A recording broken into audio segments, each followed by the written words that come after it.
नमस्कार दोस्तों, मेरा नाम है ओमकार और आप सभी का मेरे YouTube चैनल में स्वागत है, जहाँ पे हम लोग Photoshop beginner to advance level सीख रहे हैं। आज की वीडियो में हम लिक्विफाई टूल सीखेंगे और इसका प्रैक्टिकल यूज कैसे करते हैं ये भी देखने वाले हैं। स्टार्ट करने से पहले प्लीज चैनल को सब्सक्राइब कर दीजिए एंड वीडियो पसंद आता है तो लाइक भी कर देना।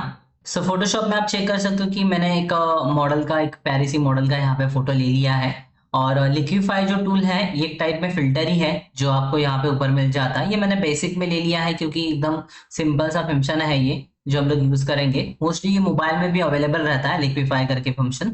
सबसे पहले तो हमें इसका एक नया लेयर लेना पड़ेगा, यानी कि कॉपी ले रहा हूँ मैं। या फिर आप इसको एज ए स्मार्ट ऑब्जेक्ट भी बना सकते हो। स्मार्ट ऑब्जेक्ट बनाने के लिए सिंपली आप उसको राइट क्लिक कर दीजिए एंड दैट आफ्टर आपको यहाँ पे ऑप्शन मिल जाएगा कन्वर्ट इनटू स्मार्ट ऑब्जेक्ट। तो स्मार्ट ऑब्जेक्ट बनाने से आपका ओरिजिनल इमेज वैसे ही रहता है और जो भी आप फिल्टर यूज करोगे वो एज अ फिल्टर दिखेगा अलग से नए लेयर पे। मैं इसको स्मार्ट ऑब्जेक्ट के ऊपर क्लिक कर देता हूँ एंड अभी हम लोग यहाँ पे फिल्टर में आएंगे। फिल्टर में आने के बाद देखिए यहाँ पे आपको ऑप्शन मिलेगा लिक्विफाई करके। जैसे मैं लिक्विफाई के ऊपर क्लिक करूंगा तो मुझे कुछ ऑप्शंस ऐसे मिलेंगे राइट साइड में प्रॉपर्टीज बार में। बहुत सारे ऑप्शंस है यहाँ पे अवेलेबल, वन बाय वन हम लोग ऑप्शन देखेंगे। अगर आपके पीसी में ग्राफिक अवेलेबल है तभी ये यूज होगा। और ये जो फंक्शन है एक्चुअली ये फेस डिटेक्ट करता है। तो जैसे ही यहाँ पे लेफ्ट साइड में मैं फेस टूल के ऊपर क्लिक कर रहा हूँ तो देखिए उसने एक फेस डिटेक्ट कर लिया। तो ये इजीली फेस डिटेक्ट करने वाला टूल है जिससे हम लोग फेस में जो भी करेक्शन रहेगा वो करेंगे। तो मैं इसको जूम कर रहा हूँ पहले तो कंट्रोल प्लस से एंड यहाँ पे आप देखोगे फेस अवेयर लिक्विफाई करके आ रहा है, जिसके अंदर आप जैसे क्लिक करोगे आपको अलग अलग ऑप्शंस आएंगे। जैसे पहले आईज के लिए ऑप्शंस है। ये आईज के लिए ऑप्शन मैं यूज कर लेता हूँ। मैं आईज में देखिए लेफ्ट साइड वाला जो आई है इसके अगर आप देखोगे तो ये छोटा होगा। अगर मैं उसको लेफ्ट में ये एरो को ले रहा हूँ तो दिखेगा आपको एकदम स्मॉल सा इफेक्ट दिखेगा कि ये जो आई है ये छोटा हो गया। अभी वही आई को हम लोग बड़ा भी कर सकते हैं, जैसे नॉर्मल था उससे भी बड़ा। तो देखिए ये बड़ा हो गया। तो इस प्रकार आप फोटो में चेंजेस कर सकते हो। तो ये जो फोटो है इसमें मुझे ये लेफ्ट आई का प्रॉब्लम नहीं है, राइट आई का प्रॉब्लम लग रहा है कि राइट आई जो है वो छोटा सा दिख रहा है। तो उसको हम लोग करेक्शन लिख कर देंगे। तो पहले इसको जैसा था वैसा बना देते हैं ये वाले आई को। और राइट वाले आई में देखिए मैं एकदम थोड़ा सा साइज बड़ा कर रहा हूँ, या फिर इसको छोटा भी कर सकते हो आप।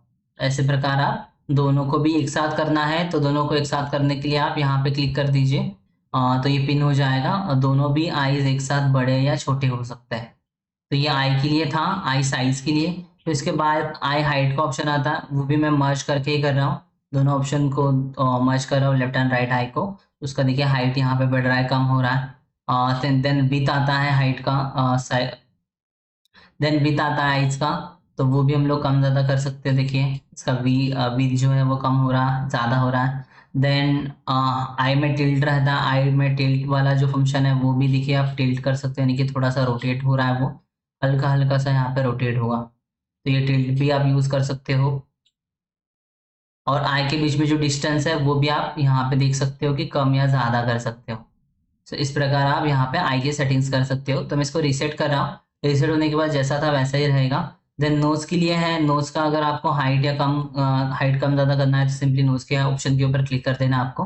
एंड दैट आफ्टर आप देख सकते हो यहाँ पे जो नोज है वो उसका कम हो रहा है, बढ़ रहा है, छोटा हो रहा है। ये नोज का हाइट था। अब इसका विड्थ देखते हैं। तो इसको एक्सपांड भी कर सकते हैं नोज को, या फिर इसको सिकुड़ा हुआ भी बना सकते हो।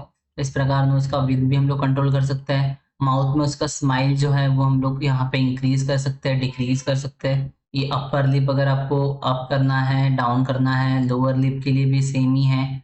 देखिए उसका साइज इंक्रीज या डिक्रीज हो रहा है यहाँ पे। इस प्रकार आपको ये ऑप्शंस मिल जाते हैं eyes, mouth, eyes, nose and mouth के लिए। इवन फेस शेप के लिए भी ऑप्शन मिलता है आपको। फेस का शेप जो है उसमें फोरहेड अगर आपको बढ़ाना है या घटाना है तो फोरहेड आप बढ़ा सकते हो, घटा सकते हो। आपको दिखेगा यहाँ पे ऊपर चेंजेस दिख रहे हैं। या फिर आपको चिन का जो हाइट है वो कम ज़्यादा करना है, ओके। या जॉ लाइन उसका बढ़ाना घटाना है तो जॉ लाइन भी आप घटाया बढ़ा सकते हो। उस फेस का विड्थ जो है वो कम या ज़्यादा करना है तो फेस का विड्थ भी आप कम या ज़्यादा कर सकते हो। ये सबसे बेसिक बेसिक ऑप्शंस थे हम लोग ने जो यहाँ पे देखे। और भी बहुत सारे ऑप्शन है यहाँ पे आप देख सकते हो लेफ्ट साइड में। यहाँ पे एक ऑप्शन है फॉरवर्ड व्रैप टूल। तो इससे क्या होता है देखिए, आप सिंपली उसको जैसे ही फॉरवर्ड करोगे तो उसमें थोड़ा थोड़ा आपको चेंजेस दिखेगा कि वो जो है ना, वो खींच रहा है, वो जो आप स्क्रीन या फिर जो भी ऑब्जेक्ट को यूज कर रहे हो उसको वो खींच रहा है, तो ये ऑब्जेक्ट को खींचने के लिए यूज आता है पहला वाला टूल जो है। रिकंस्ट्रक्ट करके आता है। सो रिकंस्ट्रक्ट में देखिए जो पहला हम लोगों ने खींचा था उसी के ऊपर मैं यूज कर रहा हूँ। सो उससे वो पहले जैसा हो गया देखिए। सो यहां से आप उसको ऐसे खींच सकते हो, और दूसरा जो रिकंस्ट्रक्ट है उससे जैसा था वैसा अगर आपको फिर से करना है तो वैसा कर सकते हो। ये रिकंस्ट्रक्ट है। फिर ये स्मूथिंग टूल है, ये स्मूथनेस बढ़ाता है उसमें। उसके बाद यहाँ पे देखिए एक टूल आता है 12 क्लॉकवाइज, तो इसको आप यहाँ पे अगर आईब्रोज के ऊपर यूज करोगे तो आपको दिखेगा, देखो उसका जो आईब्रोज है वो घूम रहा है।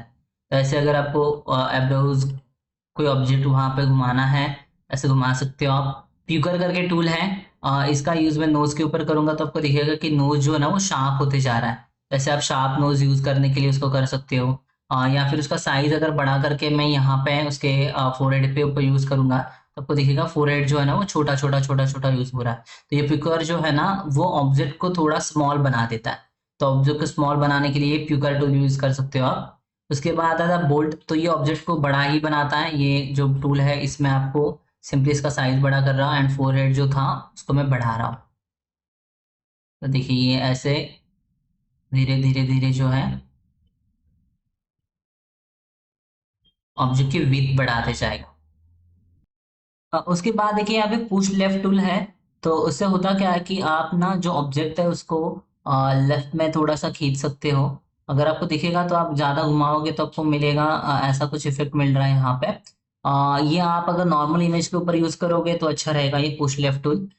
उसके बाद आपको यहाँ पे मास्क का सिलेक्शन आ जाता है। तो मास्क हम लोग ने अभी तक डीपली सिखा नहीं है, तो ये मास्क वाला जो है हम लोग ये बाद में ही सीखेंगे। उसको इरेज भी कर सकते हो आप नीचे वाले ऑप्शन से। और ये तो फेस टूल था आपका एंड हैंड टूल है ये। तो होप्स आपको ये ऑप्शन जो है ये क्लियर आउट रहेंगे लेफ्ट साइड वाले एंड इवन राइट साइड वाले भी। ब्रश वगैरह का अगर आपको साइज वगैरह ओपेसिटी घटाना घटाना या बढ़ाना है उसके लिए भी आपको यहाँ पे ऑप्शंस मिल जाते हैं। सो लिक्विफाई का ऑप्शन जो है ये आपको क्लियर रहेगा। सो हम लोग क्या करते हैं, इसको मैं कैंसिल कर रहा हूँ और ये इमेज में हम लोग थोड़ा सा एडिटिंग कर देते हैं। सो लिक्विफाई ऑप्शन से हम लोग ये छोटा सा इसमें एडिटिंग भी कर देंगे इमेज में। सो ये जो इमेज है इसका मैंने कॉपी तो ले लिया है, तो इसको हम लोग इमेज में जाके ब्लैक एंड व्हाइट भी कर देंगे। लेकिन उससे पहले आप सिलेक्शन कर दीजिए। तो सिलेक्ट में जाके आप सब्जेक्ट सिलेक्ट करेंगे तो ऑटोमेटिकली ये जो इमेज है वो सिलेक्ट हो जाएगा। उसके बाद कंट्रोल जे कर देना एंड बैकग्राउंड कॉपी आप डिलीट करोगे तो भी चलेगा। सो ओनली ये जो सिलेक्टेड एरिया वो रहेगा वहां पे लेयर 1 में। एंड दैट आफ्टर आपको एडजस्टमेंट में जाके इसको ब्लैक एंड व्हाइट करना है। तो ब्लैक एंड व्हाइट के लिए आप सिंपली यहाँ पे ब्लैक एंड व्हाइट का यूज कर सकते हो एंड कोई कलर आपको हाईलाइट करना है तो हाईलाइट कर सकते हो। ये प्रीवियस वीडियोस में हम लोग ने देखा था। सो इसको मैं जैसा था वैसे ही रखता हूँ, इसको ओके कर देता हूँ। दैट आफ्टर आपको लिक्विफाई के ऑप्शन में आना है एंड इसके अंदर आपको सबसे फर्स्ट वाला जो है फॉरवर्ड रैप टूल इसका इस्तेमाल करना है। तो मैं थोड़ा सा ब्रश का साइज जो है वो थोड़ा इंक्रीज कर लिया एंड दैट आफ्टर मैं इसका जो आईज है ना वो मैं यहाँ से निकाल रहा हूँ। सो ऐसे करके मैंने यहाँ से उसका जो आईज है वो मैं निकालने का ट्राई कर रहा हूँ। ओके। सो मैंने एकदम सिंपल सा यहाँ पे आई जो उसका मूव किया राइट साइड में और मैं इसको ओके कर दूंगा। जैसे ओके करोगे देखो आपको ऐसा रिजल्ट आ रहा है। तो थोड़ा उसका आइज अभी भी हाइड ही है, तो हम लोग फिर से फिल्टर में जाके लिक्विफाई में जाके बॉटम साइड से उसको राइट में कर देंगे। यहाँ से बॉटम से थोड़ा सा नीचे ले रहा हूँ और अभी इसको ओके कर देते हैं। सो देखिए इस प्रकार कुछ आपको इमेज दिख रहा है ये। ओके। तो इस प्रकार भी आप अपना इमेज में एडिटिंग कर सकते हो। होप सबको फोटोशॉप में लिक्विफाई ऑप्शन जो है कैसे यूज करता है ये समझा रहेगा। Thanks for watching, take care, bye bye.